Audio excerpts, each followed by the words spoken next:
ચાલો આજે એક એવા રાજવંશની વાત કરીએ જેણે શાસન તો કર્યું, એક સદી કરતાં પણ ઓછું, પણ ઇતિહાસ પર પોતાની એકદમ અમ્મીટ છાપ છોડી દીધી.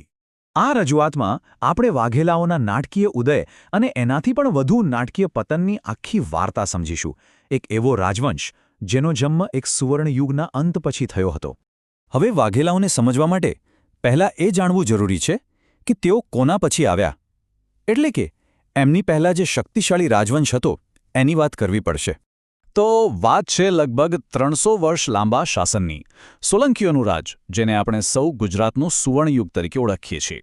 પણ થયું એવું કે 13મી સદી આવતા આવતા અંદરોઅંદરના ઝઘડા અને નબળા શાસકોને લીધે આખું એ સામ્રાજ્ય પડી ભાંગ્યું. અને એનાથી થયું શું? ગુજરાતમાં સત્તાનું એક મોટું શૂન્યાવકાશ, એક પાવર વેક્યુમ સર્જાયું. અને બસ આ જ તકનો લાભ લઈને વાઘેલા કુળે સત્તા પોતાના હાથમાં લીધી. તેમણે એક નવા રાજવંશનો પાયો નાખ્યો, જેણે આવનારા 76 વર્ષ સુધી ગુજરાતમાં ફરીથી સ્થિરતા અને શાંતિ સ્થાપિત કરી. હવે અહીંથી વાત ખરેખર રસપ્રદ બને છે. જુઓ, વાઘેલા યુગની ઓળખ ફક્ત એના રાજાઓથી નથી, પણ બે એવા અસાધારણ પ્રતિભાશાળી જૈન મંત્રીઓથી છે, જેમણે ઇતિહાસની આખી દિશા જ બદલી નાખી. આ બે ભાઈઓ વસ્તુપાળ અને તેજપાળ.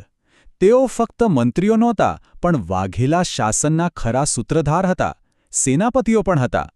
એમના નેતૃત્વમાં જ ગુજરાતે એક નવા સાંસ્કૃતિક પુનરુત્થાનનો અનુભવ કર્યો. તેઓ માત્ર રાજકારણીઓ નહોતા.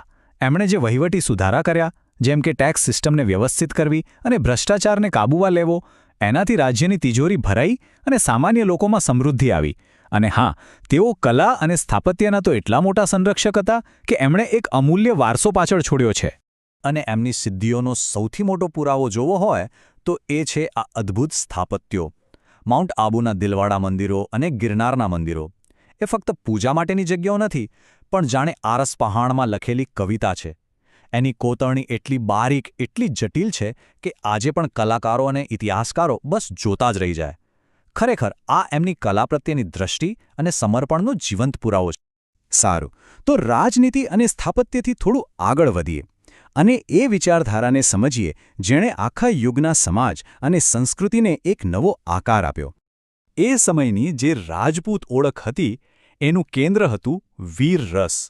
હવે આ ફક્ત યુદ્ધના મેદાનમાં બહાદુરી બતાવવા પૂરતું નહોતું. ના, વીર રસનો સાચો અર્થ હતો ધર્મ અને ન્યાય માટે લડવું, પછી ભલે પરિણામ ગમે તે આવે. આ એક એવી ભાવના હતી જે કોઈ પણ વ્યક્તિને સાચા હેતુ માટે બલિદાન આપવાની પ્રેરણા આપતી. તો એ સ્પષ્ટ છે કે વીર રસ એટલે ખાલી શારીરિક તાકાત નહીં, પણ નૈતિક હિંમત, ત્યાગ અને કર્તવ્યનું મિશ્રણ. એક રીતે કહીએ તો આ એક આખી આચારસંહિતા હતી, જે એક સાચા નાયકના ગુણો કેવા હોવા જોઈએ એ બતાવતી હતી. આ આદર્શનું સૌથી મોટું ઉદાહરણ આપણને કાનડદેની ગાથામાં મળે છે. એક એવા નાયક જેમણે દિલ્હીના શક્તિશાળી સુલતાન સામે એવી વીરતા બતાવી કે જેની કોઈ સરખામણી જ ન થાય. ભલે એમનો સંઘર્ષ એક દુઃખદ અંત સાથે પૂરો થયો, પણ એમની વાર્તા વીર રસનું પ્રતીક બની ગઈ. પણ જ્યાં એક તરફ મહાકાવ્યો આવા આદર્શ નાયકોની ગાથાઓ ગાતા હતા, ત્યાં બીજી તરફ વાઘેલા વંશના રાજાઓની હકીકત થોડી વધારે જટિલ અને વિવાદોથી ભરેલી હતી. અહીં એક બહુ મોટો સવાલ ઊભો થાય છે. શું વાઘેલાઓનું સત્તા પર આવવું એ પડી ભાંગેલા રાજ્યમાં વ્યવસ્થા લાવવાની એક સામાન્ય પ્રક્રિયા હતી, કે પછી એ પડદા પાછળ રચાયેલું એક રાજકીય ષડયંત્ર હતું, જેમાં સત્તાનો કુશળતાથી કબજો કરવામાં આવ્યો? ઇતિહાસકારો આજે પણ આ મુદ્દે ચર્ચા કરે છે.